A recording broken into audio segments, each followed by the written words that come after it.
Good morning बच्चों। हमारी आज की कहानी है गिलहरी की पूंछ। बहुत पुरानी बात है। एक बार शालू गिलहरी घूमते घूमते जंगल से गांव में आ पहुंची।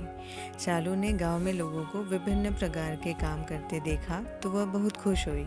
उसे किसानों का खेती करना बहुत अच्छा लगा। शालू ने सोचा कि जंगल लौटकर वह भी खेती करेगी। अतः वह मन लगाकर खेती का काम सीखने लगी। धीरे धीरे 6 महीने हो गए। इतने दिनों में शालू ने खेती करना अच्छी तरह सीख लिया। शालू ने खेती से संबंधित अन्य सभी कार्य भी सीखे और जंगल वापस आ गई। उसने जंगल के एक छोटे से भाग को बड़ी मेहनत से साफ किया, जमीन के कंकड़ पत्थर बीन बटोर कर फेंके और खेती योग्य भूमि तैयार कर ली। इसके बाद शालू ने अपने खेत में हल चलाया और गेहूं के दाने बो दिए। शालू ने अपने खेत में समय से पानी दिया और उसकी पूरी देखभाल की। उसकी मेहनत रंग लाई और कुछ ही दिनों में उसके खेत में छोटे छोटे गेहूं के पौधे निकल आए। शालू अपना हरा भरा खेत देखती तो फूली न समाती। जंगल के दूसरे जीव जंतु भी शालू का खेत देखते तो उसकी प्रशंसा करते। बस लाल मुंह का बंदर चिंपू ही ऐसा था जो शालू की खेती की हंसी उड़ाता था और मन ही मन उससे जलता था।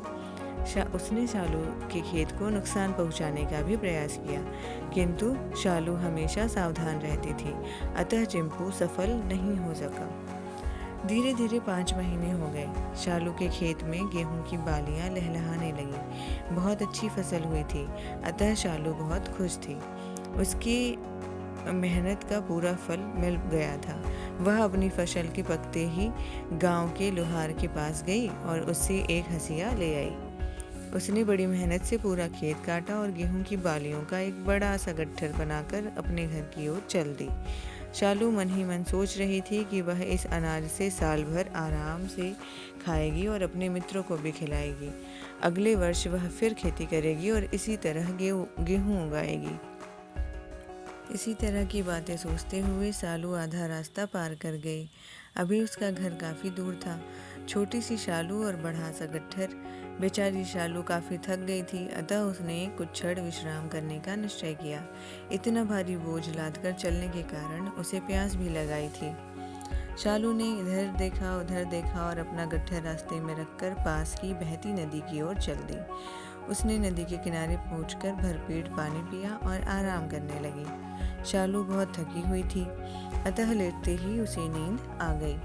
शालू की जब आँख खुली तो शाम हो रही थी। वह जल्दी से उठी और अपने गेहूं के गट्ठर की ओर चल दी। अचानक शालू की दृष्टि चिंपू पर पड़ी। वह उसके गेहूं के गट्ठर पर बैठा आराम से गेहूं की बालियां खा रहा था। चिंपू बड़ा दुष्ट था। वह जितना गेहूं खा रहा था उससे अधिक तोड़ तोड़ कर इधर उधर फेंक रहा था। शालू ने यह दृश्य देखा तो क्रोध में चीख पड़ी, क्यों रे दुष्ट बंदर, तू मेरे गेहूं क्यों खराब कर रहा है? देख शालू, ठीक से बात कर, ये मेरे गेहूं हैं। रास्ते में पड़ा सामान जिसके पास होता है उसी का होता है। चिंपू दांत निकालते हुए बोला। चिंपू, तुम तो जानते ही हो कि मैंने 6 महीने खेत पर मेहनत करके यह गेहूं पैदा किया है। यह मेरा गेहूं है। मुझे प्यास लगी थी, अतः इसे रास्ते में रखकर शालू की बात अधूरी रह गई। देख गिलहरी, गेहूं मेरा है। अपनी बेकार की कहानी सुनाकर मेरा समय बर्बाद न कर। चिंपू शालू की बात काटता हुआ बोला। अच्छा चिंपू, आधा गेहूं तुम ले लो, मुझे आधा ही दे दो। मैंने बड़ी मेहनत से खेती की है। शालू गिड़गिड़ाते हुए बोली। वह चिंपू से झगड़ा नहीं करना चाहती थी। अरे गिलहरी, मैंने तुझसे कह दिया कि यह मेरा गट्ठर है। मैं तुझे इसका एक भी दाना नहीं दे सकता। तू चाहे तो जंगल के राजा शेरू के पास जा सकते हैं। चिंपू अकड़ता हुआ बोला और गेहूं का गट्ठर अपने सर पर लादकर एक ओर चल पड़ा। शालू को अपनी लाचारी पर रोना आ गया। वह कुछ देर खड़ी खड़ी सोचती रही, फिर सीधी शेरू के दरबार में जा पहुंची। शेरू ने शालू की बातें बड़े ध्यान से सुनी और अगले दिन आने को कहा। दूसरे दिन चिंपू और शालू दोनों के शेरू के दरबार में हाजिर हुए और उन्होंने अपनी बात कही।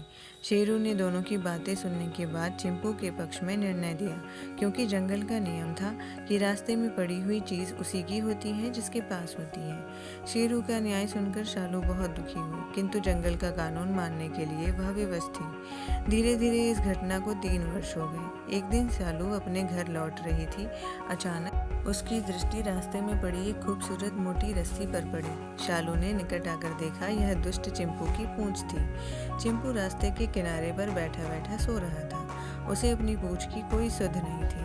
सालू के मस्तिष्क में 3 वर्ष पहले की घटना ताजा हो गई। उसने एक पल के लिए कुछ सोचा और फिर पूंछ के निकट पहुंचकर उस पर बैठ गई। वह तेजी से उसे कुतरने लगी। शालू के दांत बहुत तेज थे। वह इतनी तेजी से पूंछ कुतर रही थी कि जब चिंपू की नींद टूटी, शालू उसकी आधी पूंछ कुतर चुकी थी। चिंपू को बड़ा क्रोध आया। वह सालू की ओर झपटते हुए चीखा, क्यों रे गिलहरी, तूने मेरी पूंछ क्यों कुतर डाली? चिंपू, यह तुम्हारी पूंछ नहीं है। जो चीज़ रास्ते में पड़ी होती है वह उसी की होती है जिसके पास होती है। कहते हुए शालू पुनः पूंछ पर बैठ गई और अपनी तेज दांतों से उसे कुतरने लगी। चिंपू को भी 3 वर्ष पहले की घटना याद आ गई। वह अपने ही जाल में फंस चुका था। अतः गिलहरी सालू का कुछ भी नहीं बिगाड़ सकता था। चिंपू के सामने अब एक ही रास्ता था कि वह शेरू के पास जाकर न्याय मांगे। जंगल का राजा शेरू उसका मित्र था, इसलिए वह चिंपू के पक्ष में न्याय कर सकता था। इधर सालू अपने तेज दांतों से बंदर की पूंछ कुतरने में लगी थी। उसे यदि कुछ समय और मिल जाता तो वह चिंपू की पूंछ का वह हिस्सा अलग कर देती जो रास्ते में पड़ा था। लेकिन तभी चिंपू ने अपनी पूंछ समेटी और शेरू के दरबार की ओर भागा। जिस समय चिंपू शेरू के पास पहुंचा, उस समय विशेष दरबार लगा था और जंगल के बहुत से जीव जंतु वहां मौजूद थे। उन्होंने चिंपू की कटी पूंछ देखी तो जोर जोर से हंसने लगे। चिंपू के पीछे पीछे सालू भी आ पहुंची। शेरू ने चिंपू की कटी पूंछ और सालू को देखा तो सब कुछ समझ गया। फिर भी उसने चिंपू से पूछा, कहो मित्र चिंपू, कैसे आना हुआ? महाराज, सालू ने मेरी पूंछ काट डाली है, आप इसे दंड दीजिए। चिंपू रोते हुए बोला। उसकी पूंछ में बहुत दर्द हो रहा था। अरे शालू, तुम तो बहुत अच्छी और समझदार हो, तुमने चिंपू की पूंछ क्यों कुतर डाली? शेरू ने शालू को संबोधित करते हुए प्रश्न किया। महाराज, जंगल का यह नियम है कि रास्ते में पड़ी चीज उसी की होती है जिसके पास होती है। चिंपू की पूंछ रास्ते में पड़ी थी और मेरे पास थी, इसलिए मैंने उसे कुतरा है। इतना ही नहीं, चिंपू की पूंछ मेरा अधिकार है, इसे काटकर मुझे दिलाइए। शालू शांत भाव से बोली। शेरू ने चिंपू की भी पूरी बात सुनी और अंत में उसे संबोधित करते हुए कठोर स्वर में बोला, मित्र चिंपू, यदि शालू की बात सच है तो तुम्हें अपनी पूंछ काटकर इसे देनी पड़ेगी। लेकिन महाराज, आप मेरे मित्र हैं, आपको। चिंपू ने भयभीत स्वर में कुछ कहना चाहा, लेकिन उसकी बात अधूरी ही रह गई। न्याय करते समय राजा किसी का मित्र या शत्रु नहीं होता, तुम दोनों हमारे लिए बराबर हो। चिंपू की बात काटते हुए शेरू शांत स्वर में बोला। जो आ गया महाराज, कहते हुए बंदर ने अपना सिर झुका लिया।